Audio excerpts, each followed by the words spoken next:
Dan and Woody, I hope that you still have all the pieces of your hair and clothing intact after coming up the stairs. But it's really exciting to have you with us. Thanks for coming in. Thanks so much for having us. It's nice to come back. Thank you. So Dan Smith is the frontman of Bastille, the drummer Chris Wood, otherwise known as Woody, with us in studio today. Of course, it's a welcome to Cape Talk, but it's welcome back to Cape Town because you guys were here 2014. Yeah, we were. And a lot of my family live here as well, so it's nice to come and visit them. Because I know we're far away from the rest of the world. It's quite often difficult to convince bands to put us on a tour menu because of the distance getting here. But you've got a good excuse to come back then. Yeah, totally. I mean, when we came here a few years ago, I'd only ever been here as a kid to see my family and hang out with like lots of family and friends.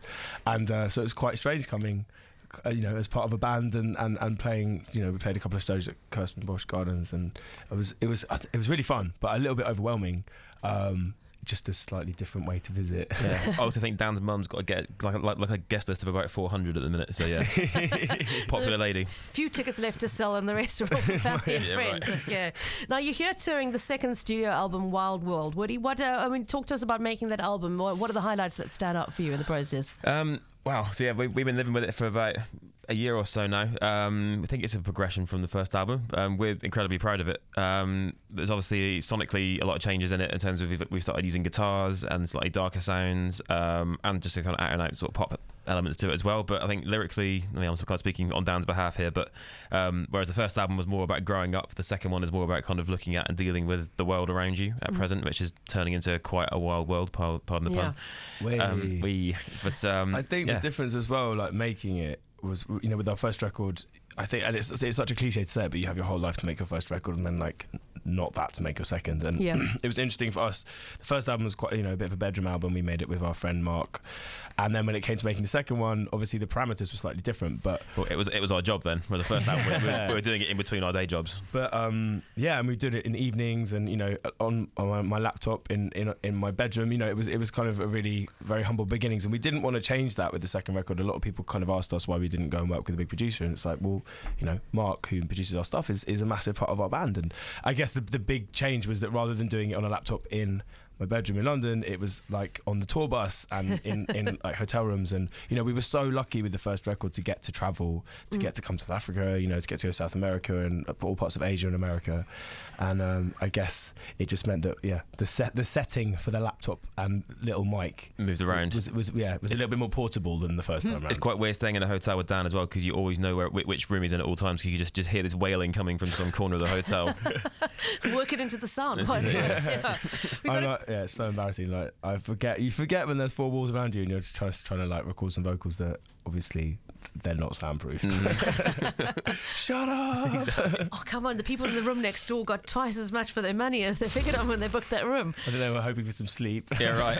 Apart from that, we've got a few fans asking questions on our SMS line. I should just say, now's your chance. If you are a huge fan and you want to say hello to Bastille and you want to ask them something, please. We've got Dan and Woody here. Take advantage. Pick up your phone and give me a call on 021 446 0567, or you can do what an anonymous person has done on the SMS line. 31567 is the number. They want to know, is it true that somebody from the South African band Bed on Bricks is related to you and actually got you into music, Dan? Yes, my cousin Dave is an amazing guitarist, and when I was a kid, I came to South Africa and went to a lot of their shows. I was like a very big fan, still am. I love that band. And actually, they played with us last time we were here. They supported us on at the shows, and it was kind of mad inversion for me of this, like my big cousin who was in this big rock band in South Africa, to suddenly have them playing with us was very surreal and really, really awesome. Okay. So it was like when I was a kid, he was like my like rock star idol older cousin, and so had a massive part of encouraging me, and that whole side of my family are really musical and always were very like positive and encouraging and like collaborative. So that's, I guess, had a big effect on I love the idea of the turning the tables, that you went from watching him perform to now he sits there watching you in this international smash success. Well, some of their shows, the Bed on Brick shows, were some of the first gigs I ever went to, and so it was massively influential to me. So I'm very odd to suddenly have them playing before us. I was like, this is wrong. This is totally wrong. You've got, I know Matthew Mole's one of your support acts this time round. We chatted to him a couple of weeks ago in studio. I think Monarch are supporting with you as well. What's involved in the process of choosing a support act for a gig? I mean, you come in here a little bit I mean, you don't know our local music scene that well, I assume. Do they come and audition for you? How do you actually figure it out? No, absolutely.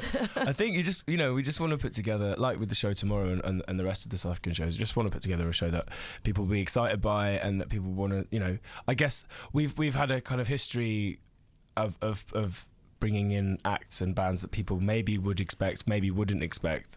And I think, it's just a nice opportunity to play on the stage with other people that you admire, but mainly it's people come to a gig to have a good time, and you want to put on as exciting a kind of evening or afternoon or whatever as you possibly can. But also, I guess, in terms of quite often with the UK European ones, we try and bring acts who we want to, who we're big fans of, also want to champion that people might not have heard of. So like Rationale in the UK in the minute, he's blowing up, he's doing really well. Rag & Bone Man as well, even a few years ago, he was open for us, which is nice to see how far he's come is insane. Yeah. But obviously with Matthew Merrill, it's just nice to play again with him. Anyway. I know he's really looking forward to it too. So you got Matthew Mole opposite the other, Monarch and Trésor scattered across the concerts, because of course it's not only Cape Town, you're heading up to Durban and Joburg as well, yes. I think. Yeah. Another SMS is asking if you actually wrote any of the material for this album while you were here in South Africa in 2014. Oh, that's a good question.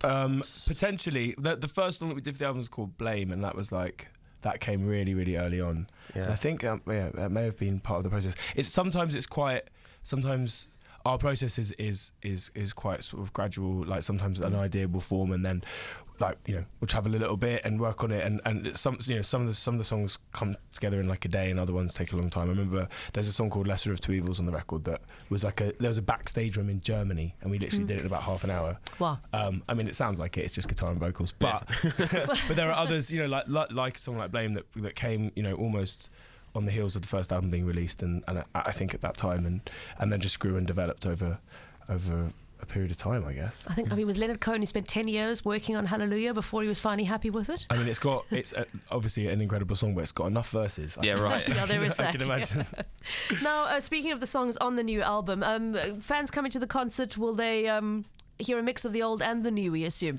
Yeah, we've always tried to put out quite a lot of music, and we've made 3 mixtapes and 2 albums, and 2.5 albums, I guess, and I think we want our show to be like a reflection of that. We put a lot of work into this tour for this record. I think we had a lot of ideas in making the album about kind of wanting it to be a kind of fun, interesting experience, but also reflect the world as it is at the moment, which is often quite a mad place, and so with the show I think really reflects that, and we put together quite a sort of audio visual thing. We basically shot video stuff for the entire gig, and yeah, it's been really fun, kind of expanding beyond playing in pubs into these slightly bigger venues and thinking about the whole experience.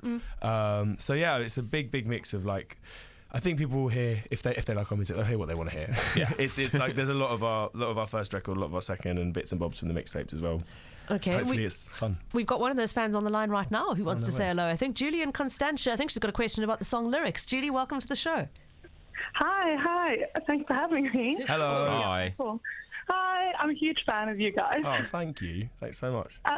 I would like to know, you have quite a few quotes in your new album, and I would like to know what the meaning is, like why you put the quotes in. What do you want us as listeners to take from them? Because I quite enjoy them, but yeah. I'm glad you like them. I think that came from, I'm a really big fan of film soundtracks and a massive film nerd, so it kind of came from, I love in a lot of Quentin Tarantino soundtracks how he has bits of the dialogue kind of littered throughout, and I think it really, in our mixtapes that we made, we used a lot of film quotes and then got a lot of lawsuits for putting them in there, but I think the idea was, I just think there's something about dialogue and music that kind of, I don't know, I guess the music will make you listen to the moment of dialogue differently and vice versa with the song, and I think we sort of put them in there mainly so that the listener didn't have to hear my voice non-stop. I was going to say everyone needs a brief break for 40 minutes. It's a bit annoying, but yeah, I guess it was we have very specific thoughts as to why we chose those quotes and why they're there, but it was really just to kind of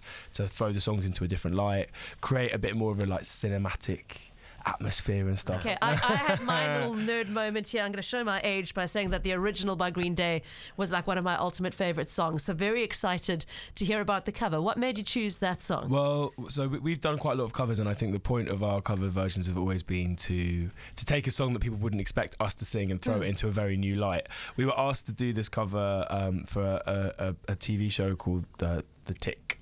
And they wanted us to do a Green Day cover, and you know, Will, who plays bass in our band, is like the biggest Green Day fan in the world, so it kind of felt slightly sacrilegious to take on these songs that we sort of remember. And I think the idea with this, so it's sort of from this soundtrack, but it's also going to be on our mixtape, and it was to just, if we're going to cover Green Day, to do something totally different, and to take this sort of quite like punky, grungy song and flip it on its head, and not use any band instruments and only use orchestral stuff. So, you know, we kind of like, we did it. Luckily, we got the thumbs up from the band, which was satisfying, because we were obviously quite nervous. I think we've played shows with them, we played festivals with them, and I think covering anybody's song, particularly a band with such a passionate fan base, we were like very nervous. But anyway, so that's sort of where this came from, and we're really happy with it, and we're happy that they like it, and it's, you know, it's meant to just be kind of fun and a bit ridiculous.